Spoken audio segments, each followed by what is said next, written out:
दोस्तों नमस्कार, मैं राकेश श्रीवास्तव। हमारे YouTube चैनल में आप सभी का स्वागत है।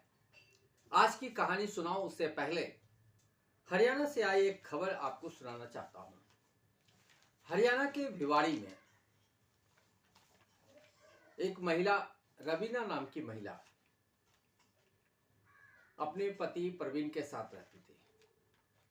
उनका 6 वर्ष का बेटा है। रवीना को रील्स बनाने का काफी शौक था, तो वो हमेशा रील्स बनाने में लगी रहती थी।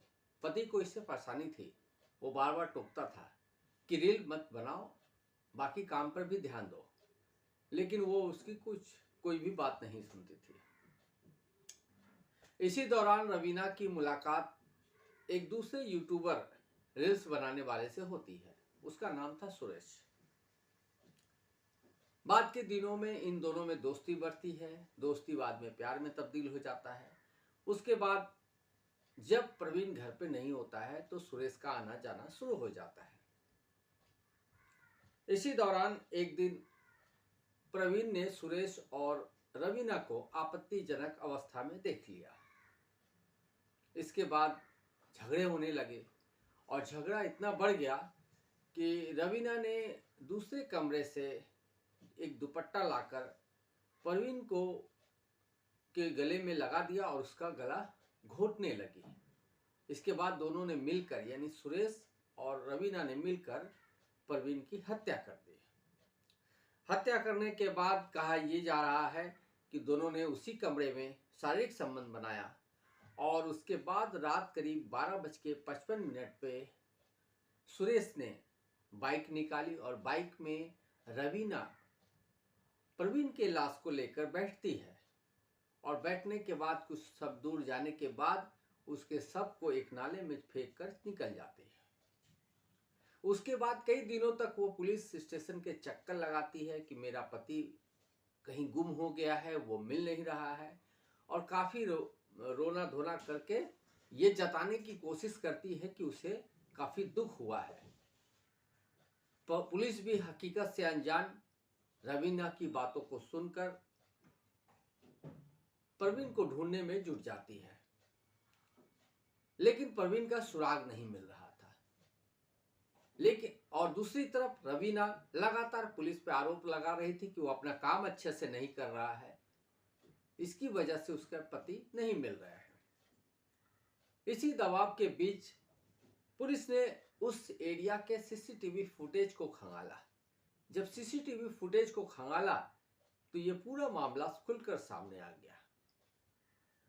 महिला को थाने बुलाया गया। महिला से पूछताछ की गई, ये कौन है और आपके साथ कौन है। ये जब फुटेज सामने आ गया तो रवीना को समझ नहीं आया कि वो इससे बचे कैसे।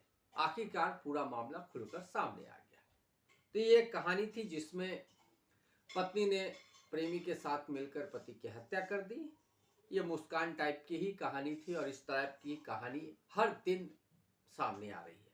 लेकिन फिलहाल जो कहानी सबसे ज्यादा चर्चा में है वो अलीगढ़ का वो कहानी चर्चा में है, जिसमें एक होने वाले दामाद ने अपनी होने वाली सास को लेकर फरार हो गया था।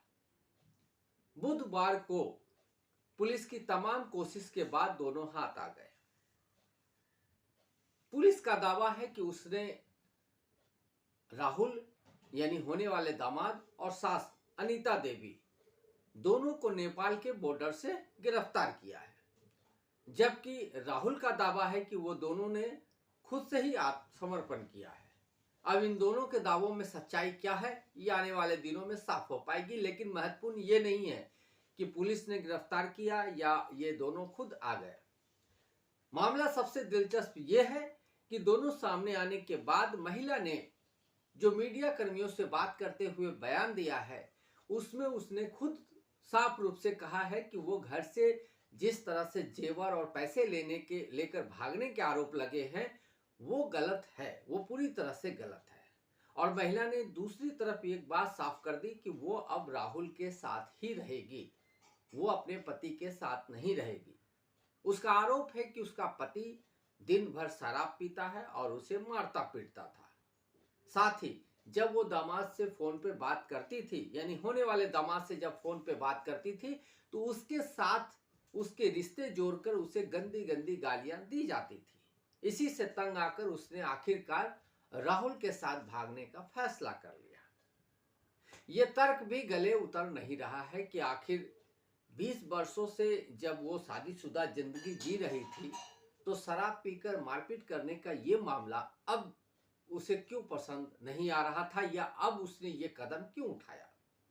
काफी समय और वो भी बेटी की शादी तय होने के कुछ समय के बाद ही। और संजोग देखिए कि जिस 16 अप्रैल को बेटी की शादी होनी थी, उसी 16 अप्रैल को महिला और राहुल ने आत्मसमर्पण किया या गिरफ्तारी हुई उनकी। ये संजोग ही है या एक पूरी प्लानिंग के तहत की हुई घटना है। तो ये आने वाले दिनों में साफ होगा कि आखिर इन दोनों ने 16 तारीख को ही अपने आप को पुलिस के हवाले क्यों किया।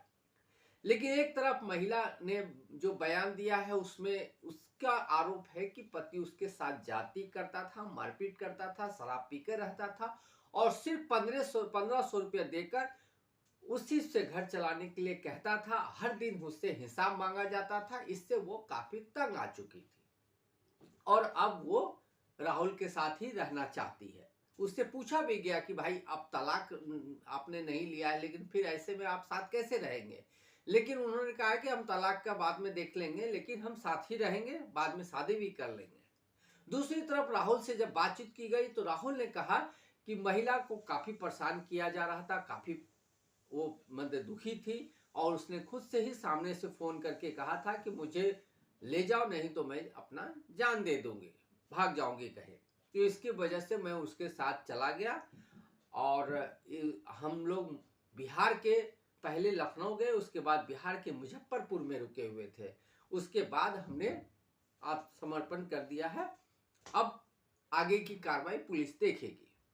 इस मामले में भी उसने खुद ही, जब पुलिस मीडिया कर्मियों की तरफ से दबाव बनाया गया क्या आप शादी करेंगे, तो उसने आखिर में स्वीकार किया कि हाँ मैं शादी करूंगा और मैं अब साथ में ही रखूंगा। यानी दोनों तरफ से ही शादी की बात आ रही है और दोनों ही एक दूसरे के साथ रहने को तैयार है।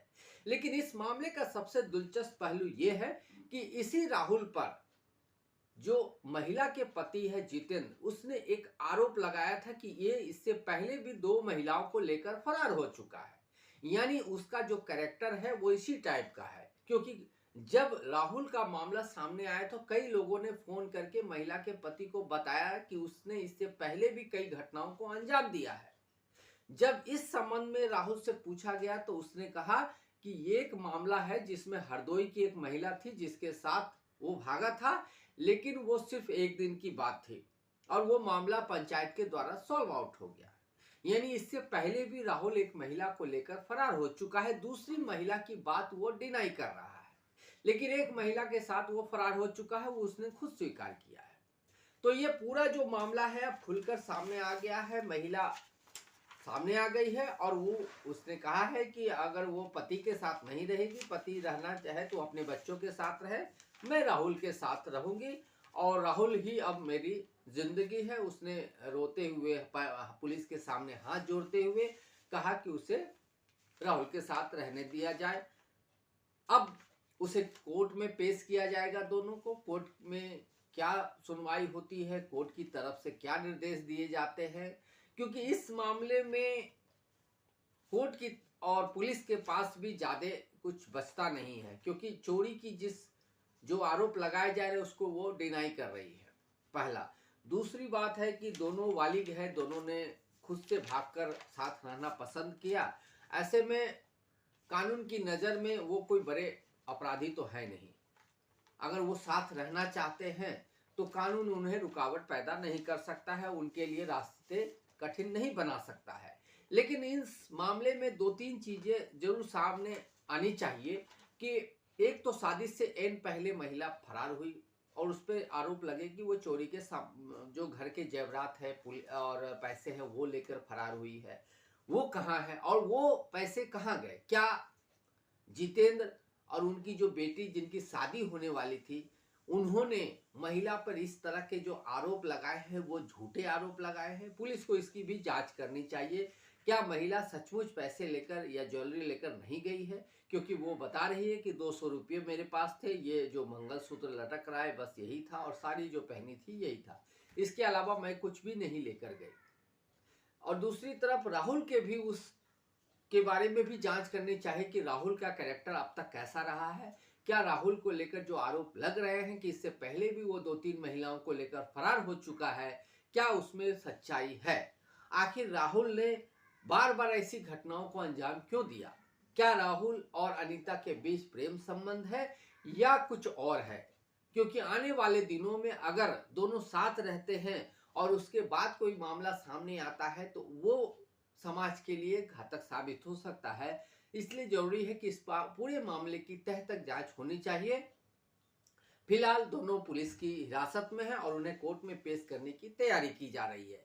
तो देश का सबसे दिलचस्प मामला जो पिछले 10 दिनों से सुर्खियों में था, अब दोनों ही जो अनीता और राहुल सामने आ चुके हैं और ये अब रील्स के रूप में सोशल मीडिया में न्यूज के जरिए तमाम तरह की सुर्खियां बटोर रहा है। ऐसे में इस तरह के मामले के बाद लोगों की जागरूकता और बढ़ गई है और लोग इसे ज्यादा से ज्यादा देखकर शेयर कर रहे हैं।